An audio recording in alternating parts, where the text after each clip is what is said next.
सादर नमस्कार, सादर जय जिनेंद्र। क्षमा ब्रेकिंग जैन न्यूज प्रतिदिन प्रातः, दोपहर एवं रात्रि में देश भर से संपूर्ण जैन समाज से संबंधित सही और सकारात्मक समाचारों के लिए देखना और सुनना न भूलें। साथ में आपसे विनम्र निवेदन है कि यदि आपने इस चैनल को सब्सक्राइब नहीं किया है तो कृपया अवश्य कीजिए और शेयर और लाइक करके धर्म प्रभावना में सहयोगी एवं सहभागी बनिए।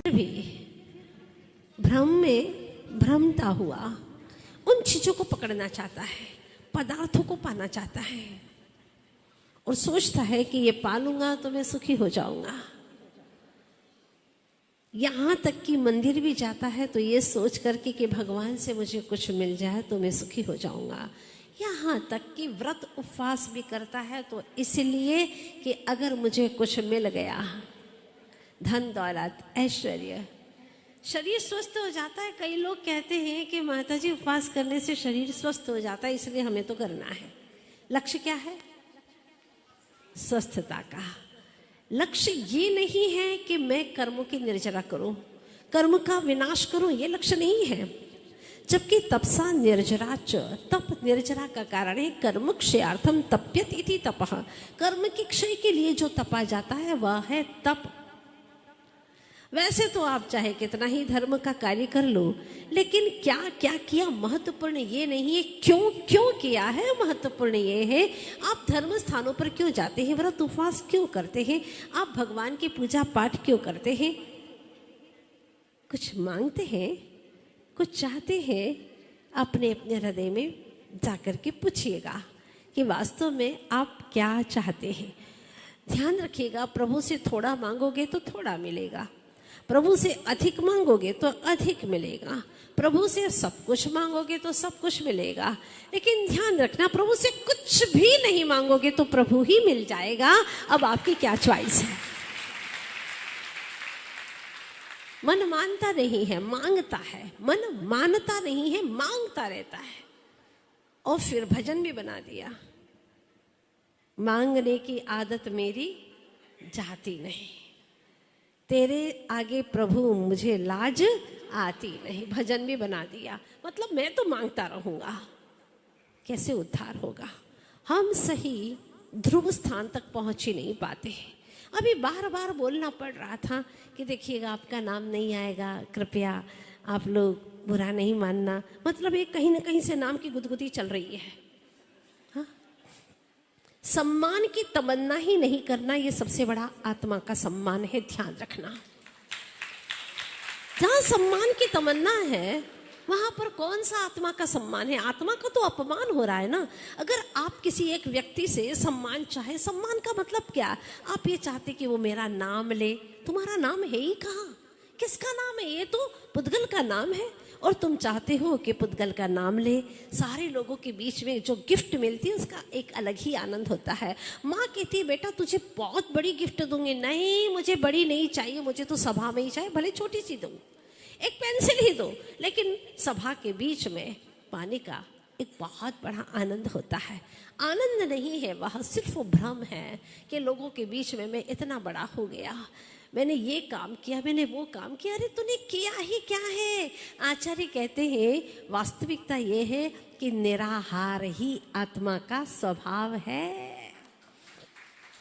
अगर तूने एक दिन भोजन नहीं किया तो कौन सी बड़ी बात हो गई। किसी ने 9 दिन एकादशी की, एक दिन उपवास कर लिया, पूछा आपने 10 दिन का व्रत किया? हाँ भैया हमने भी व्रत किया। लिखा तो कोई बात नहीं। लेकिन सच क्या है? उपवास ये जैनागम है, जैन दर्शन है। वो कहता है कि जिसने उप यानी समीप में, आत्मा के समीप में, आत्मा के निकट में वास किया है वही सही उपवास है। जिसने अपनी आत्मा की अस्मिता को पहचाना है, अपने आत्मा के अस्तित्व को जाना है कि मैं तन से भी परे, मन से भी परे एक चेतन मात्र असंख्य प्रदेशी, अनंत गुणों का पुंज, ऐसा परम शांत स्वरूपी जिसमें कोई अपमान और मान की बात ही नहीं होती, ऐसा मैं आत्म तत्व हूँ। और वहाँ जाकर के जब वह अपनी दृष्टि को पहुँचा देता है तो फिर न बाहर में कोई सम्मान की तमन्ना, न कोई अपमान करे तो उसके बारे में भी उसको कोई दुर्विचार नहीं आता। वास्तव में यही हमारा व्रत है, यही उपवास है।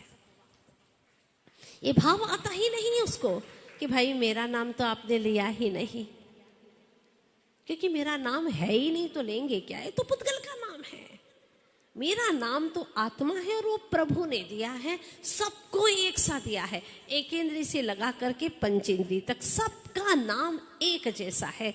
अब आत्मा कह दे तो आपको बहुत बुरा लगेगा, सभी आत्माएं आ जाए आप ना पसंद करेंगे, क्योंकि आप अपने आप को आत्मा मानते ही नहीं है। लेकिन पर्टिकुलर जब आपका नाम आता है, और नाम में भी दो हो सकते हैं, तुम्हारे नाम जैसे कई दो हो सकते हैं, तो पूरा नाम लिखाते हैं कि पति का ये नाम है, पिता का ये नाम है, फलाने कॉलोनी में रहते हैं, घर का नंबर ये है, पूरा पूरा एड्रेस देते हैं। और उससे भी काम ना चले तो मोबाइल नंबर दे देते हैं।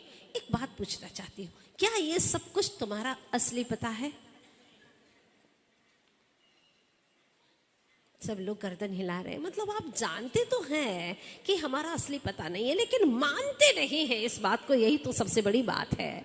इसीलिए हमारे ऋषि मुनियों ने कहा कि हम जिंदगी भर जीते हैं कुछ इस तरह, हम जिंदगी भर जीते हैं कुछ इस तरह कि जीना चाहते नहीं, जीना पड़ रहा है। और मरते वक्त मरते हैं कुछ इस तरह कि मरना चाहते नहीं, मरना पड़ रहा है। शायद इसीलिए जिंदगी को बार बार दोहराना पड़ रहा है, बार बार दोहराना पड़ रहा है।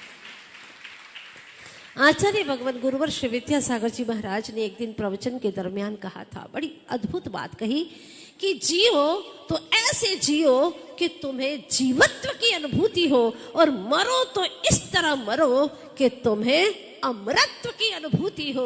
अर्थात तुम्हें ये भी ना लगे कि मैं मरने वाला हूं, क्योंकि मैं मरने वाला तत्व हूं ही नहीं, अमरत्व की अनुभूति हो। वास्तव में वही मरण सम्यक समाधि मरण माना जाता है।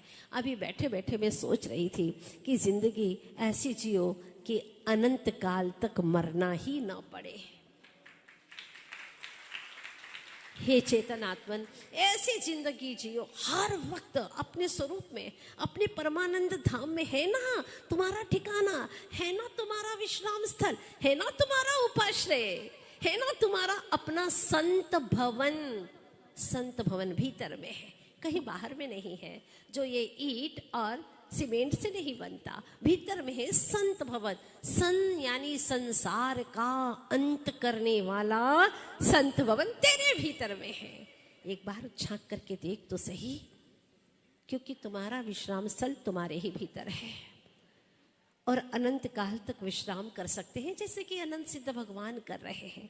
बशर्ते ये है कि आप ऐसे परम पवित्र आत्माओं की संगति में जाओ तो आपको वाकई में लगेगा कि हाँ, अब मुझे भी वहाँ जाना है। आप जिन लोगों की संगति में रहते हैं तो उनके जैसे ही होने का मन करता है। जैसे किसी की हेयर स्टाइल देखी तो आपको लगता है मैं भी ऐसी हेयर स्टाइल करूँ, कैसा लगूंगा, कितना अच्छा दिखूंगा, और तुम उसी कल्पना में खो जाते हो। किसी की कपड़े पहनने की स्टाइल देखते हो, इस तरह की साड़ी पहने, ऐसे हम कपड़े पहने, ऐसे कुर्ता कमीज पहने जिससे हाँ मैं बहुत अच्छा लगूंगा, और वही हीरो की स्टाइल आपने अपना ली। उसके चलने की स्टाइल देख करके आपको लगता है कि मैं भी ऐसी स्टाइल अपना लूं, कितना अच्छा लगूंगा चलूंगा तो। इसके घर की जैसी फर्नीचर से वो मेरे घर में भी होना चाहिए, इसकी जैसी गाड़ी है वैसी मेरी होना चाहिए। सारी स्टाइल आप दुनिया के लोगों की देख देख करके अपना लेते हैं, पर प्रभु परमात्मा कहते हैं कि एक बार मेरी स्टाइल भी तो अपना ले चेतन, एक बार प्रभु की स्टाइल अपना ले। क्या स्टाइल है प्रभु की, कभी गौर किया आपने? अद्भुत स्टाइल है। जब नयन को देखते हैं तो नासा दृष्टि लिए हुए हैं, हाथ की ओर देखते तो हाथ पे हाथ धरे बैठे हैं। वाह, अब कुछ करना ही नहीं है उन्हें। वही तो कहते हैं प्रभु कि तू कर्ता बुद्धि से मुक्त हो जा, कर्तव्य कर, पर कर्तृत्व भावनाओं में इतना आसक्त मत हो जा कि तू अपनी अस्मिता को ही भूल जाए, अपने अस्तित्व को जाने ही नहीं, दिन भर रूप ही रूप में डूबा रहे। अरे स्वरूप में डूबने की बात कर। बाहर की जिंदगी जीता है और इतना बोरा जाता है, इतना बेभान हो जाता है, कोई मिलता है झट से हाथ मिला, अरे चेतन अपने आप से कब मिलेगा, तो कब मिलेगा, कितना खुश हो जाता है, आंखें बिल्कुल विस्फारित कर लेता है, मुस्कान नहीं भी आती है तो एक मुस्कान देता है ताकि वो सामने वाला प्रभावित हो जाए। आज तक तुमने अनंत संसार में, अनंत भवों में कितनों को प्रभावित करने का प्रयास किया, बताइएगा। अकेले रहते हैं, किसी को प्रभावित करने का भाव ही नहीं आता, मैं अकेला हूं, किसको प्रभावित करना। और सच में जो नितांत अकेला हो जाता है, कषाय विषय विकारों से मुक्त हो जाता है, वो अपने आप को इतना प्रभावित कर देता है, इतना प्रभावित कर देता है कि फिर वह संसार से ही मुक्त हो जाता है। क्या चॉइस है तुम्हारी, दुनिया के लोगों को प्रभावित करना या स्वयं को? दुनिया को प्रभावित करोगे तो रूप से, धन से, दौलत से, प्रसिद्धि से करना पड़ेगा, और स्वयं को प्रभावित करना है तो एक ही बार करना पड़ेगा, रूप से नहीं, स्वरूप से, प्रसिद्धि से नहीं, परम सिद्धि से। बस वो एक बार प्राप्त हो गई तो फिर कुछ पाने की जरूरत ही नहीं रहेगी। हे प्रभु परमात्मा, 24 तीर्थंकर भगवान, इन सभी निकट भव्य जीवों के भीतर में ऐसी ललक जगा दो, ऐसी प्यास जगा दो कि चलते उठते बैठते सोते खाते पीते हर परिस्थिति में उन्हें अपना लक्ष्य दिखे, ध्रुव धाम दिखे, विश्राम दिखे शाश्वत, और कुछ भी नजर न आए। बशर्ते ये है कि आप सत्संग में रहें, क्योंकि जैसी संगति में रहते हैं ना, पहले के लोग उपवास करते थे, अधिकांश निर्जल उपवास करते थे, लेकिन धीरे धीरे लोगों ने देखा कि ये तो पानी पीते हैं तो चलो अपन भी पानी पी लो, पानी पीना शुरू कर दिया। फिर धीरे धीरे देखा कि ये नारियल का जल लेते हैं तो अपन भी वही जल लेना शुरू कर लो, अपन क्यों तपे। अब ये देखा, फिर धीरे धीरे देखा कि मुनक्का का पानी पी रहे हैं तो चलो अपन भी पी लेते हैं, क्या है, हमारे उपवास है। भैया उपवास मत बोलना, वो एकाशन है, तुम्हारा ध्यान रखना। फिर धीरे धीरे सिर्फ मुनक्के के पानी से काम नहीं चलने लगा तो बादाम का पिट्ठू बनाने लगे। हमने तो इसका नाम ही पिट्ठू रख दिया है, यहाँ दिल्ली में बहुत चलता है। लोग कहते हैं माता जी हम तो वही लेकर के उपवास कर रहे हैं। आप जनागम को समझते हो ना? हाँ, उपवास किसे कहते हैं, एकाशन किसे कहते हैं, इसकी परिभाषा को हम समझ लें। आप जो करते हैं कोई बात नहीं, आपकी जितनी शक्ति है, सामर्थ्य, वो करो, लेकिन गुरुजन को बता दो कि हम ऐसा करके व्रत कर रहे हैं, तो आपको कोई दोष नहीं लगेगा। ध्यान रखना, बस बात सत्संगति की है। जितनी सत्संगति हमारे जीवन में गहराई से होगी उतनी हमारी मति भी शुद्ध हो जाएगी, पंचम गति के निकट पहुंचेंगे। सुना था मैंने कि एक व्यक्ति जीवन से हैरान परेशान होकर बस मुझे तो मरना है ये सोच करके घर से, नगर से जंगल की ओर दौड़ा भागा, और इतने बियावान जंगल में पहुंच गया कि शेर ने देखा और वह भी उसके पीछे पीछे आया। उसने जैसे ही मुड़ करके देखा, शेर की आवाज, भयानक आवाज। अब क्या करूं, डर गया पहले तो, पर डरने की बात ही क्या थी, जब मरने को ही आया है तो डरने की क्या जरूरत है, मरने वाले कहाँ डरते हैं। लेकिन वो तो डर गया। मतलब ये है कि ऊपरी तौर पर मरना चाहता था, सच में मरना भी नहीं चाहता था, डरा। फिर उसने सोचा कोई बात नहीं, मरना तो है ही, शेर खा जाए उससे भी मर जाऊंगा तो क्या फर्क पड़ेगा। लेकिन वह सोचते सोचते भी पेड़ पर चढ़ गया। जब पेड़ पर थोड़ा सा चढ़ गया तो ऊपर एक हंस बैठा हुआ था। हंस ने कहा, अरे वनराज, देख क्या रहे हो, हाँ क्या हुआ, पोह में पड़े हो, देखो ये ब्राह्मण राज है, हाँ ब्राह्मण देवता है, इसका लो आशीर्वाद, और इसके आशीर्वाद से तुम्हारी जन्म जन्म के पातक धुल जाएंगे। ले लो इसका आशीर्वाद और उसको मनवांछित की प्राप्ति करो, जो चाहिए उसे दे दो, तुम्हारे पास में कमी भी क्या है। वनराज ने सोचा बात तो सही कह रहा है, मैंने तो न जाने कितने पाप किए हैं और एक ब्राह्मण के आशीर्वाद से मेरे पाप धुल सकते हैं, तो कितना अच्छा है कि मैं अपने पाप ही धो डालूं। आखिरकार वो शांत होकर के बैठ गया, और वो व्यक्ति तो बिल्कुल करीब में ही था पेड़ के। सोचा उसने भी कि हंस बहुत अच्छी बात कह रहा है और मुझे जाना तो पड़ेगा ही, कब तक यहाँ लटके रहूंगा। तो वो धीरे से नीचे उतरता है। ब्राह्मण उस को देख करके वह शेर प्रणाम करता है और ब्राह्मण ने कहा कि मैं बहुत दुखी हूँ, धन की बहुत कमी है, अगर कोई मेरे लिए सहायता हो जाए तो बहुत अच्छा रहेगा। वह शेर थोड़ी सी दूर पर गया और पीछे पीछे वह व्यक्ति भी चला जाता है। उसने जमीन को, धरती को खोदना शुरू कर दिया अपने पंजों से और खोद करके, थोड़ा सा ही खोदा था बालिश्त भर, और वहां पर अथाह धन का खजाना में निकलता है और वह कुछ धन निकाल करके उस ब्राह्मण तक पहुंचा देता है। ब्राह्मण बड़ा खुश हुआ, उसने आशीर्वाद दिया और वह घर पर पहुंच जाता है। कहाँ मरने को आया था, लेकिन धन संपदा मिल गई तो जीने की जिजीविषा फिर से उसकी प्रारंभ हो जाती है। लगभग 10 वर्ष तक उसने अपने धन को खर्च किया, कमाता तो था ही नहीं, बस जो धन मिला वही खाता रहा। आखिर एक दिन समाप्त हो गया। फिर सोचा कि उसी जंगल में फिर चलता हूँ, वही वनराज मिल जाएगा तो मेरा काम और आगे के लिए बन जाएगा। इस तरह से विचार करके जब आया और उसी वृक्ष के नीचे आया है तो देखता है कि कहीं आसपास में शेर है या नहीं। शेर से तो वैसे सब घबराते हैं, लेकिन वह इसलिए देख रहा है कि उसे कुछ चाहिए है। अब वह देखता है इधर उधर तो शेर अपनी गुफा से पूंछ ताने निकल ही रहा था और उसने देखा, अरे वाह, ये वही व्यक्ति है जो 10 वर्ष पहले मैंने देखा था, जिस ब्राह्मण देवता ने मुझे आशीर्वाद दिया था। वह शेर भी प्रसन्न है, करीब में आता है, उसी पेड़ के नीचे खड़े हैं, लेकिन अब की बार हंस नहीं है, कौआ है। और वह कौआ देख करके कहता है, वनराज देख क्या रहे हो, अच्छा खासा बिना पुरुषार्थ किए तुम्हें भोजन मिल रहा है तो खाते क्यों नहीं हो?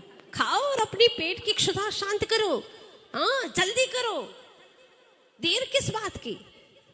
मैं कह रहा हूं ना।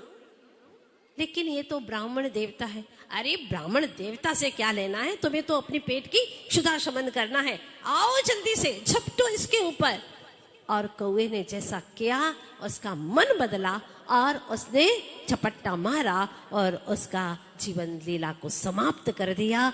बस बात इतनी कहना चाहती हूँ, हंस की संगति में आया तो उसने उसके ऊपर उपकार कर लिया, लेकिन कौए की संगति में आया तो उसने इसके ऊपर अपकार कर लिया, उसकी जीवन लीला को समाप्त कर दिया। बात इतनी सी समझना है कि जब हम सतगुरु की संगति में आते हैं, माँ जिनवाणी और सज्जनों की संगति में आते हैं, तो हमारे जीवन में बहुत कुछ परिवर्तन आता है। कहा भी है कि दर्पण के सम्मुख गए बिना चेहरा दिखता नहीं, दर्पण के सम्मुख गए बिना चेहरा दिखता नहीं, और भगवंतों के सम्मुख गए बिना निज दर्शन होता नहीं, निज दर्शन होता नहीं। इसलिए आत्म दर्शन करने का मात्र एक लक्ष्य बनाना है। बहुत अच्छा है कि आपके नगर में हम सुन रहे थे गोधा जी से कि अभी तक 200-250 लोग आते थे, पुकारते थे, लेकिन इस बार तो 700 लोगों ने अपने नाम दिखाए हैं और अच्छे से उन्होंने बहुत अच्छे से व्रत उपवास किए हैं। बहुत अच्छी बात है। अभी तक तो और पुरुषार्थ करते तो 1000-2000 ही हो जाते, क्योंकि जब सूर्यनगर में हम थे तभी लगभग 400-450 लोगों ने पारणे किए थे सूर्यनगर के पारणे के अवसर पर। तो पता नहीं कितने सारे ऐसे महानुभाव हैं। आशीर्वाद देती हूँ और भावना करती हूँ कि आपका यह बाह्य तप एक दिन अंतरंग तप में परिवर्तित हो जाए। पवित्र लक्ष्य के साथ में आप आगे बढ़ें, बस यही भावना है। क्योंकि जिंदगी तो सभी जीते हैं, लेकिन लक्ष्य के साथ में अगर जिएंगे तो आप अपने अंतिम लक्ष्य मोक्ष महल को प्राप्त करेंगे। कहा है, बीज नहीं है तो जलधार बहाने से क्या होगा, बीज नहीं है तो जलधार बहाने से क्या होगा, जीवन नहीं है तो मुर्दे को सजाने से क्या होगा। बाह्य को छोड़ पहले मूल को स्थिर करो। अगर लक्ष्य नहीं है तो रफ्तार बढ़ाने से क्या होगा, अगर लक्ष्य नहीं है तो रफ्तार बढ़ाने से क्या होगा। और इसमें चाहे हमारे श्वेतांबर भाई हो, चाहे दिगंबर भाई हो, सभी लोग व्रत उपवास करके तपश्चरण करने का भाव बनाते हैं। सबके लिए आशीर्वाद, यही भावना कि आप लोग ऐसे व्रत आगे आगे भी करते रहें, आपकी आत्मा की अनंत शक्तियाँ प्रकट हो। इन्हीं शुभकामनाओं के साथ में Kshama breaking Jain news YouTube channel पर विज्ञापन देकर धर्म प्रभावना में बने सहभागी। विज्ञापन देने हेतु संपर्क कीजिए मोबाइल नंबर 9026900740 एवं समाचार एवं वीडियो भेजने हेतु WhatsApp number 9335236222। Kshama breaking Jain news YouTube channel देखने के लिए आपको बहुत बहुत धन्यवाद। सादर प्रणाम, सादर जय जिनेंद्र।